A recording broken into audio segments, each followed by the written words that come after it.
Hello friends, आज हम करने वाले हैं इन्वेस्टमेंट मैनेजमेंट का टॉपिक टेक्निकल एनालिसिस।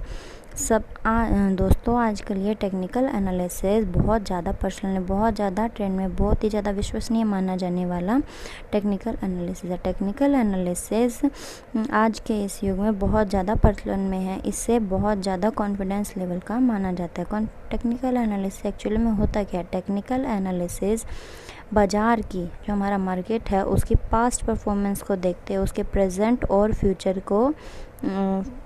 फ्यूचर का आधार बनाता है। प्रेजेंट और फ्यूचर की एक मजबूत सटीकता को प्रमाणित करता है। यह बाज़ार में होने वाली जो घटनाएं होती है और बाज़ार में होने वाली घटनाएं या फिर शेयर कंपनी होती है, उनके प्राइजेज़ और उनके वॉल्यूम को एनालिसिस करके प्रेजेंट और फ्यूचर की विश्वसनीयता को प्रकट करता है। जैसे एग्जांपल के लिए समझते हैं हम टेक्निकल एनालिसिस से एक चार्ट की प्रणाली होती है। टेक्निकल एनालिसिस से हम ये पता लगा सकते हैं कि हमें कब कौन सा चार्ट्स की प्रणाली से इधर हमारे आंकड़े जो शेयर है वो कैसे ग्रो कर रहे हैं, कैसे कहाँ मंदी है, कब तेजी है। एक एग्जांपल के लिए हम समझते हैं, जैसे अब हमारे एग्ज़ाम आने वाले हैं, तो एग्ज़ाम आने के लिए कुछ लोग क्या करते हैं, जैसे हम ही कुछ स्टूडेंट्स हैं, क्या देखते हैं कि पिछले लास्ट ईयर के जितने भी सैम्पल पेपर्स हैं उनका वैल्यूएशन करते हैं, उनका एनालिसिस करके उनके बेस मान के उनमें से देखते हैं कि क्वेश्चन कौन कौन से इंपॉर्टेंस निकल के आते हैं, उन्हें कंप्लीट करके कुछ स्टूडेंट्स उनमें से टॉप बन जाते हैं। लेकिन अगर इन्हीं के आधार पर कुछ लोग इनमें फेल भी हो जाते हैं। दूसरे एग्जांपल से समझते हैं, माना हम मार्केट में जा रहे हैं और हमें सेब खरीदने हैं। जैसे अभी फर्स्ट डे हमने सेब खरीदने 20 का प्राइस चल रहा है, लेकिन सेकंड डे वही प्राइस देने 30। तो अब क्या पता चला कि अभी हमें खरीद लेने चाहिए, क्योंकि आगे ये प्राइस बढ़ रहे हैं। एक्चुअल में क्या है कि किसी भी शेयर कंपनी या फिर शेयर मार्केट कंपनी को एनालाइज करने के दो मेथड होते हैं। एक तो होता है फंडामेंटल एनालिसिस एंड सेकंड होता है टेक्निकल एनालिसिस। लेकिन हमें सिर्फ टेक्निकल एनालिसिस अभी कर रहे हैं, लेकिन उससे पहले हमें ये भी पता होना चाहिए कि फंडामेंटल एनालिसिस क्या होता है और टेक्निकल एनालिसिस क्या होता है। इसके लिए हम कोई ज़्यादा लंबा डेफिनेशन वगैरह, रूल्स वगैरह नहीं पढ़ेंगे। सिंपल वे में हम उसको देखते हैं कि फंडामेंटल एनालिसिस होता क्या है। फंडामेंटल एनालिसिस करने के लिए कोई नॉर्मल पर्सन है, आम पर्सन हो, एनालाइज करने के लिए सबसे पहले क्या देखेगा कि उसकी फाइनेंशियल पोजीशन क्या है। फाइनेंशियल स्टेटमेंट या फाइनेंशियल स्टेटमेंट मीन्स उसका प्रॉफिट एंड लॉस अकाउंट कैसा है, बैलेंस शीट कैसी है, कैश फ्लो स्टेटमेंट कैसा है, उसकी मार्केट स्ट्रेटजी कैसी है, उसके प्रोडक्ट लाइन कैसी है, उसका डिविडेंड पे आउट कैसा है, उसका बजट कैसा है, और यह ये भी देखेगा कि कंपनी किस एरिया में वर्क कर रही है, उस एरिया का economic factor, economic condition, global condition, इन सब को प्रिजर्व करके वो फिर वैल्यूएशन निकालेगा। वैल्यूएशन निकाल के इसका सिंपल फॉर्मूला है कि that is called fundamental analysis. उसकी के according technical analysis historical prices पर बेस्ड होता है। हिस्टोरिकल की भूतकाल, जैसे मानते हैं ना कि इतिहास गवाह है, इतिहास के आधार पर ही हम सब कुछ डिसाइड करते हैं कि लास्ट ईयर ये हुआ था तो अब यही होने के चांसेस ज़्यादा हैं। हम उसके लिए प्रेडिक्ट करते हैं कि चार्ट्स या पैटर्न, उसकी साइकोलॉजी देखते हैं कि भैया अब ये पैटर्न चल रहा हुआ है। ये टेक्निकल है, टेक्निक, उसमें क्या टेक्निक्स का उसका डिमांड, सप्लाईज एंड ट्रेंड, इन सब के आधार देते हैं। That is called trend analysis. अभी हमने टेक्निकल एनालिसिस के बारे में समझा, अब हम उसकी एजम्पशन को समझेंगे। सबसे पहले टेक्निकल एनालिसिस में हम सबसे पहले क्या एज्यूम करके चलते हैं कि everything is discounted in the current price, कि जो मार्केट ने है जो सब कुछ जो प्राइस है वो फिक्स किया हो, जो फुल एंड फाइनल है। सब कुछ उसने डिस्काउंटेड, सब कुछ करंट मार्केट मतलब कि सब कुछ उसने डिस्काउंट करके जो प्राइस रखा है वो फुल एंड फाइनल, ना उसमें कुछ चेंज होना है, ना कुछ उसमें चेंज करना है, ना कुछ उसमें परिवर्तन है, ना कुछ उसमें और अधिक वैल्यूएशन को क्रिएट करना है। सब कुछ all things everything is discounted in the current price. जो भी प्राइस चला हुआ मार्केट में सबसे पहले वो एकदम फुल एंड फाइनल है, इसमें कोई भी गुंजाइश नहीं आगे करने। सबसे पहले ये एजम्पशन मान के चलता है। इसी की टेक्निकल एनालिसिस के सेकंड एजम्पशन हम क्या मान के चलते हैं कि price trend to move in trends. जो प्राइस है वो हमारे ट्रेंड में मूव करते हैं। फॉर एग्जांपल के लिए हम दिखाते हैं कि अगर हमारा ट्रेंड ऐसे मूव कर रहा है तो ये क्या बोलता है कि ये जो ट्रेंड है वो अपग्रेड में मूव कर रहा है। अगर हमारे जो प्राइस हैं वो अगर ऐसे मूव कर रहे हैं तो ये क्या शो करता है कि जो हमारे प्राइस हैं वो डाउन ट्रेंड में मूव करते हैं।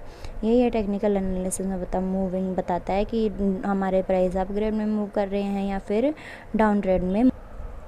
टेक्निकल एनालिसिस की थर्ड एजम्पशन क्या कहती है कि मार्केट एक्शन इज़ रिपीटेटिव।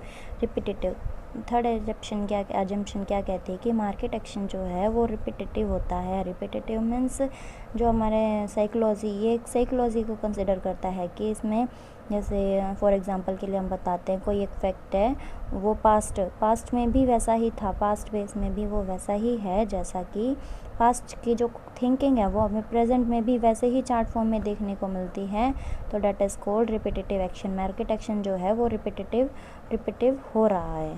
ये 3 एजम्पशन है हमारी टेक्निकल एनालिसिस की। अब हम चलते हैं हमारे नेक्स्ट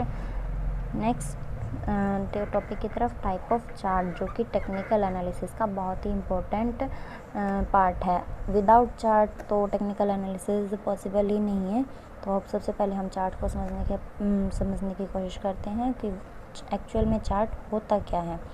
सिंपल फॉर्म में चार्ट्स क्या होता है, ये हमारा वाई एक्सिस पे होता है and this is x axis. ये लाइन हम ड्रॉ करते हैं।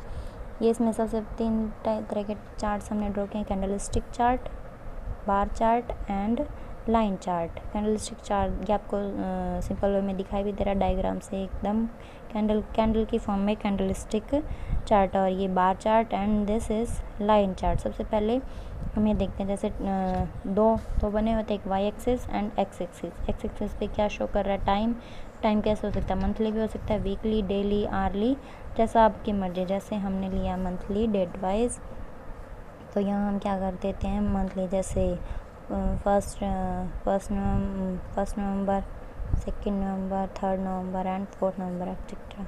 यहाँ हम प्राइस को शो करते हैं 101, जैसे 102 एंड 103, 104। इन्हीं के आधार पर हम चार्ट्स को करते हैं। अगर कैंडल वाला चार्ट है तो क्या कैंडल वाले चार्ट तो हमारे ऐसे बने होंगे, कोई अपग्रेड फॉर्म में तो कोई कैसे फॉर्म में। अगर हमें बार चार्ट बनाना है तो वो इन लाइंस पे ही ऐसे ड्रॉ हो जाए, लाइन पे वो ऐसे ड्रॉ मिलेंगे। अगर लाइन चार्ट्स हैं तो लाइन की शेप लाइन चार्ट ऐसे में आपको शो हो जाएगी, इसे कहते हैं। अभी हमने बात की थी चार्ट्स के बारे में, चार्ट्स एक्चुअल में होता क्या है। अब हम इनके टाइप्स को ध्यान से पढ़ेंगे।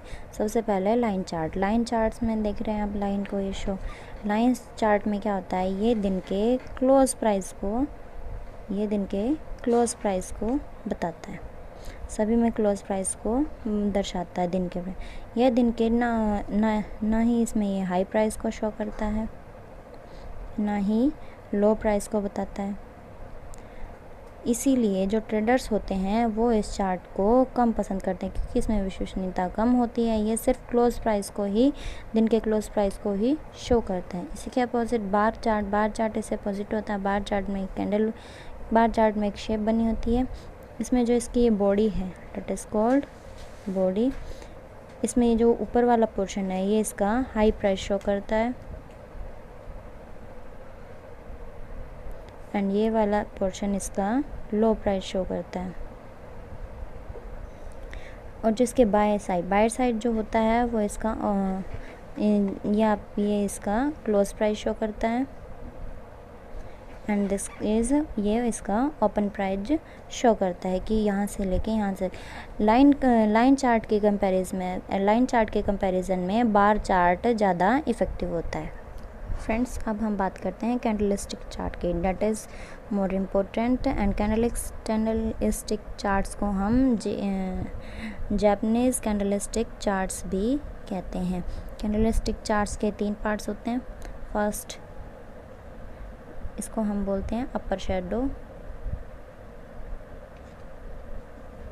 एंड इसको बोलते हैं हम lower shadow and this is body. जो अपर शेडो होती है वो इंडिकेट्स करती है हाई प्राइस को, एंड जो लोअर शेडो होती है वो इंडिकेट्स करती है लो प्राइस को। और जो इसकी बॉडी है, बॉडी हमारी ओपनिंग प्राइस और क्लोजिंग प्राइस को।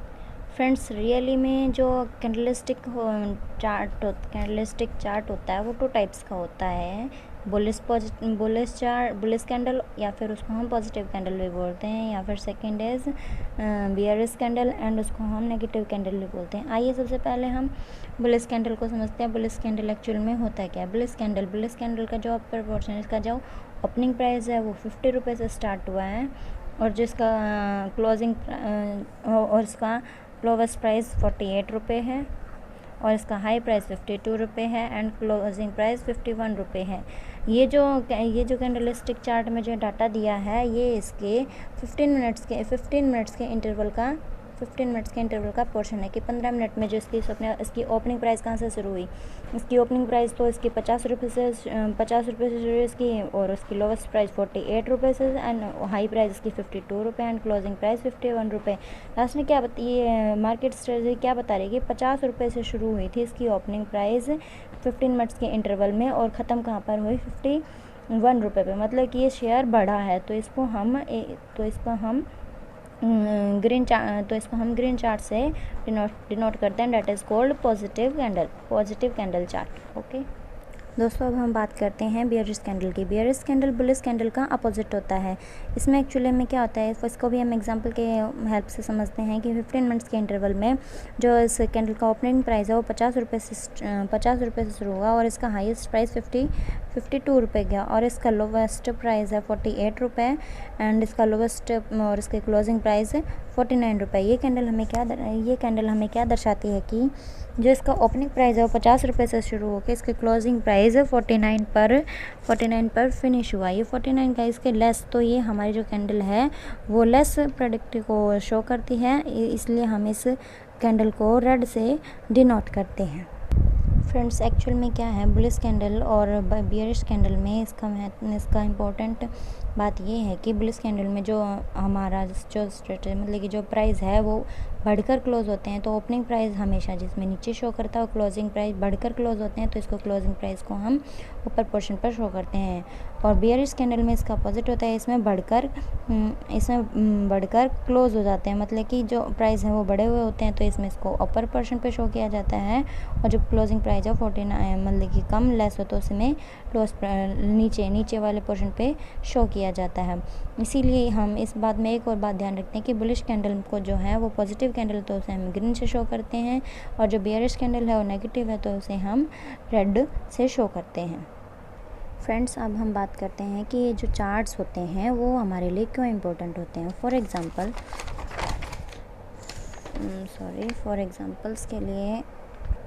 एग्ज़ाम्पल जैसे हम किसी ही रास्ते पर हमें जाना है और वो हमारे लिए जाना बहुत ज़रूरी है। हम गाड़ी लेकर किसी रास्ते पे चले जाते हैं। मुझे बनानी नहीं आई तो इसलिए मैं रियल गाड़ी का यूज़ कर रही हूँ। इस गाड़ी को लेकर रास्ते पे चले जाते हैं, लेकिन हमारे सामने जो रास्ते हैं एक इधर हो जाता है, एक इधर जगह हुआ होता है।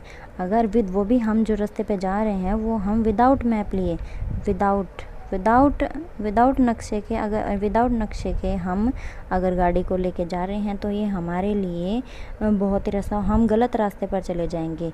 तो ठीक उसी प्रकार टेक्निकल एनालिसिस का ज्ञान हुए बगैर, टेक्निकल एनालिसिस में चार्ट्स का ज्ञान ना होने के कारण ये हमारे लिए बहुत ही अनलकीली होगा, क्योंकि हमें पता नहीं होगा कि हमें किस रास्ते पर जाना है, क्या करना है और क्या नहीं करना है। टेक्निकल एनालिसिस में निवेश जो हमने किया है वो बेकार सिद्ध हो जाएगा। पहले हमें उस चार्ट को अच्छे से स्टडी करना होगा, तब हम अच्छे से पहुंच पाएंगे। Thank you.